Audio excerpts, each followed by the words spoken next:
The boy drops face first onto wet pavement at 2:17 a.m. No cry, no warning. Just the small, hollow weight of him hitting the ground outside the emergency entrance. 43 people walk past in the next 60 seconds. Elias is the 44th. He is carrying a mop bucket. He has not eaten since yesterday morning, and he is the only one who stops. He does not know the boy's name. He does not yet know that his own blood will matter tonight. He kneels. The pavement is cold through his thin work trousers. The boy's breathing is shallow, broken, barely there. Elias shouts toward the entrance. The nurses look at him the way they always do, not with urgency, with suspicion. It takes him 3 separate attempts to get someone to bring a stretcher. He wheels the boy inside using his cleaning cart. The corridor smells of bleach and someone else's crisis. Elias stands at the edge of the circle, outside the doctors, outside the concern, holding his mop like a question nobody asked him. Then he notices the boy's fist. It is clenched, tight, around something folded and small. Even unconscious, the boy will not let go. Elias does not try to open it. He simply unpins the cracked plastic badge from his own chest. Elias, Janitor, floor 3, and pins it gently to the boy's torn shirt, so that someone will know he belongs to someone, even if that someone is only a janitor with empty pockets. Outside, rain taps against the window in no rhythm at all. A monitor beeps somewhere behind a curtain. His mop bucket, left behind in the corridor, rolls slowly into the wall by itself and stops. Elias has worked this hospital for 11 years. He knows every cracked floor tile, every broken ceiling light, every corner that floods when it rains. No one in this building knows his name. He sits on the cold metal bench outside the ward.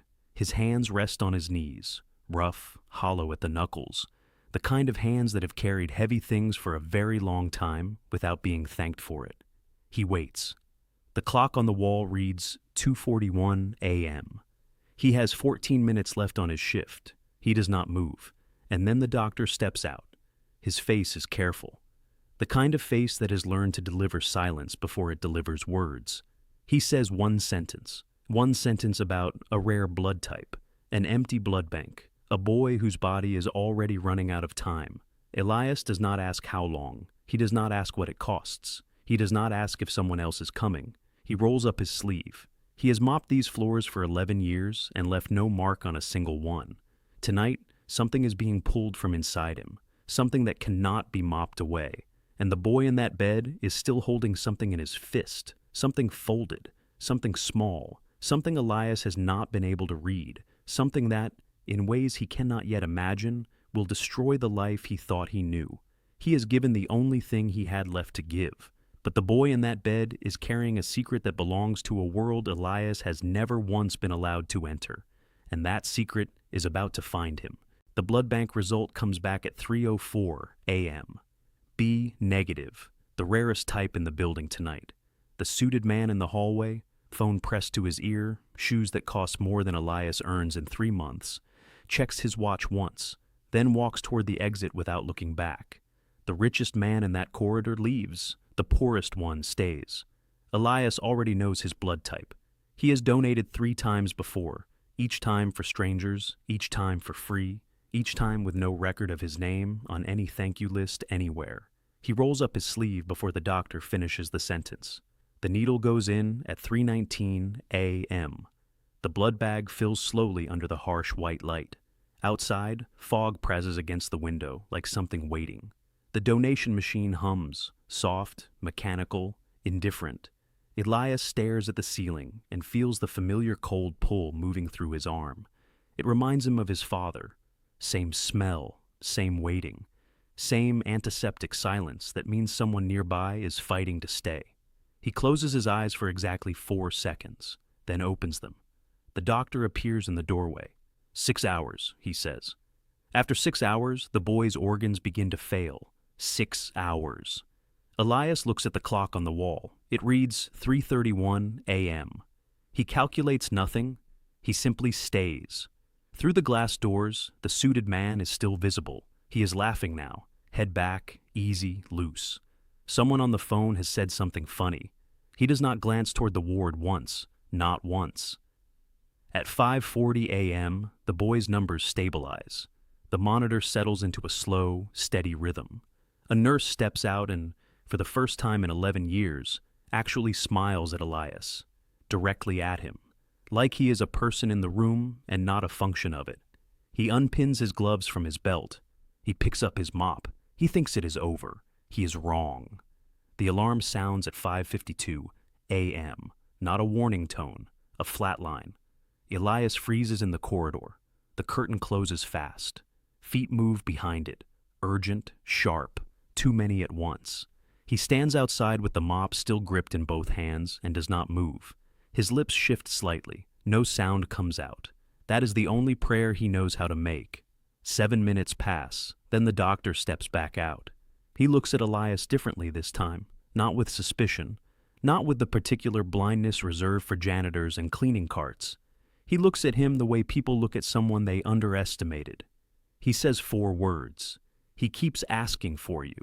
The boy has never once spoken to Elias, not a syllable, not even in half sleep. Elias steps inside the ward. The boy's fist is open now. Finally, completely open, lying flat on the thin white blanket. The cracked badge is still pinned to his torn shirt. Elias, janitor. Floor 3. But beside his open hand, the folded paper has fallen loose. Elias looks down at it. His hands go absolutely still, because what is written on that paper does not belong in this corridor. It does not belong anywhere near a mop bucket or a cracked plastic badge, or a man who eats once a day and calls it enough.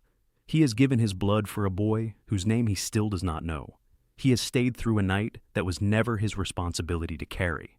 And now, in the pale hollow light of almost morning, the secret the boy has held through everything is finally visible. But before Elias can understand what it means, a black car pulls up outside the hospital entrance, and the man stepping out of it is running. The black car stops at 6:03 a.m. The man stepping out is wearing a suit that costs more than Elias earns in a year. His tie is loosened. His eyes are hollow and red. He is running before his shoes fully touch the pavement.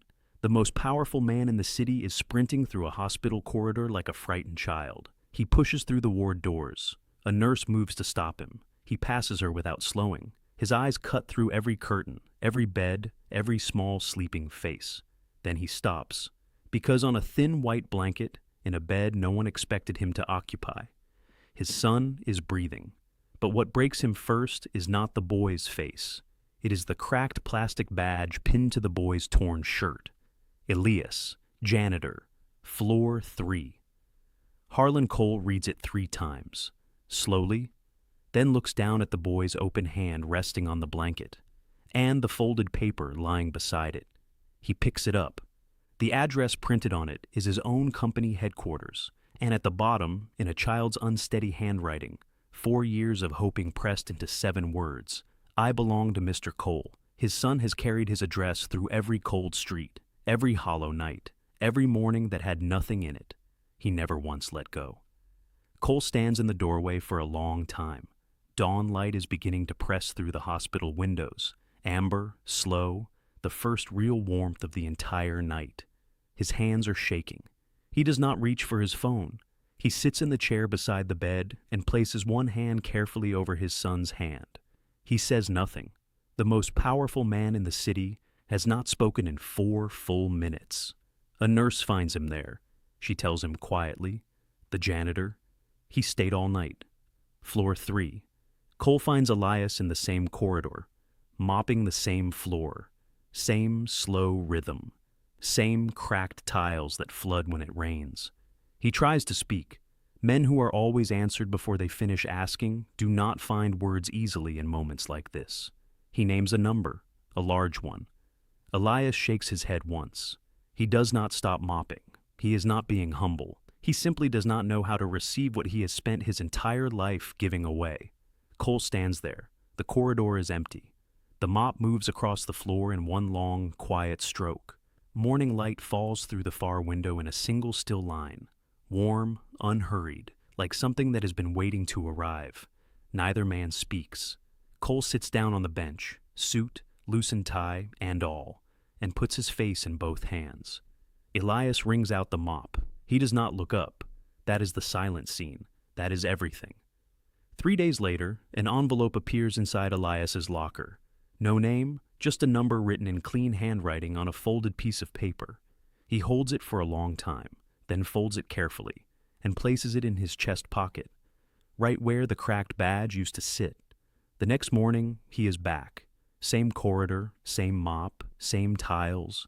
But when the boy passes through on his way out, small hand inside his father's large one, he stops walking. He looks at Elias. He raises his free hand in a small, quiet wave. Elias nods once.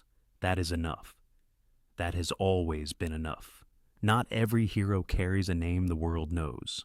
Some carry only a mop, and the quiet, undefeated decision to stay.